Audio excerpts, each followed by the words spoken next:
బాలీవుడ్‌లో ఎనర్జీకి మరో పేరు 'రణ్వీర్ సింగ్'. అలాంటి స్టార్ హీరో ఒక్కసారిగా ఇండస్ట్రీలో బ్యాన్ చేస్తున్నారనే వార్త ఎందుకు వైరల్ అయింది? అసలు రణ్వీర్ ఏం చేశాడు? నిజంగా బ్యాన్ అయ్యాడా? లేక దీని వెనుక ఇంకో కథే ఉందా? ఇప్పుడు చూద్దాం. ఇటీవల 'రణ్వీర్ సింగ్' పేరు భారీ వివాదంలో వచ్చింది. ఈ వివాదం మొత్తం 'డాన్ 3' సినిమా వల్లే మొదలైంది. దర్శకుడు ఫర్హాన్ అఖ్తర్ ఎంతో ప్రతిష్టాత్మకంగా 'డాన్ 3' ప్రాజెక్ట్ను ప్లాన్ చేశాడు. ఈ సినిమాలో హీరోగా రణ్వీర్ సింగ్ను ప్రకటించారు.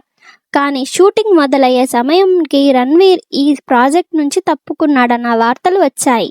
దీంతో నిర్మాతలు భారీ నష్టాలు వచ్చాయని ఆరోపించారు. విదేశీ లొకేషన్స్, ప్రీ ప్రొడక్షన్ పనులు, టెక్నీషియన్ల ఏర్పాటు ఇలా ఇప్పటికే కోట్ల రూపాయలు ఖర్చయ్యాయని చెప్పారు. ఈ వ్యవహారం తర్వాత భారతీయ సినీ కార్మిక సంఘం అయిన ఫైస్ రంగంలోకి దిగింది. ఫైస్ రణ్వీర్ సింగ్ పై నాన్ కోఆపరేషన్ డైరెక్టివ్ జారీ చేసింది. అంటే తమకు చెందిన సభ్యులు రణ్వీర్తో పని చేయవద్దని సూచించింది. అందుకే సోషల్ మీడియాలో రణ్వీర్ సింగ్ బ్యాన్ అయ్యాడు అనే వార్తలు బాగా వైరల్ అయ్యాయి. అయితే ఇక్కడ ట్విస్ట్ ఏంటంటే ముఖ్యమైన విషయం, ఫైస్ నాయకులు తర్వాత ఒక క్లారిటీ ఇచ్చారు. ఇది లీగల్ బ్యాన్ కాదు, మేము కోర్ట్ కాదు, ఇది కేవలం నాన్ కోఆపరేషన్ డైరెక్టివ్ మాత్రమే అని చెప్పారు. మరోవైపు రణ్వీర్ టీం మాత్రం వేరే వాదన చెబుతుంది.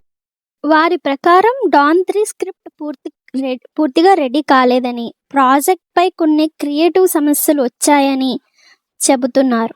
అంటే ప్రస్తుతం రెండు వైపులా వేరు కథనాలు వినిపిస్తున్నాయి. కానీ బాలీవుడ్ వర్గాల్లో కొంతమంది అంటున్న విషయం ఏంటంటే, రణ్వీర్ సింగ్ ధురంధర్లో యాక్ట్ చేయడం వల్ల ఇదంతా ఇలా జరిగిందని చెప్తున్నారు. రణ్వీర్ సింగ్ నిజంగానే బ్యాన్ అయ్యాడా? పూర్తిగా కాదు.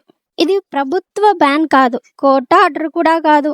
కానీ బాలీవుడ్లో ఒక పెద్ద సినీ కార్మిక సంఘం అతనితో సహకరించవద్దని ప్రకటించింది. ఈ వివాదం ఎలా ముగుస్తుంది? రణ్వీర్ సింగ్, ఫర్హాన్ అఖ్తర్ మధ్య రాజీ జరుగుతుందా? లేక 'డాన్ 3' మరో హీరోతో వస్తుందా అనేది రాబోయే రోజుల్లో తెలుస్తుంది.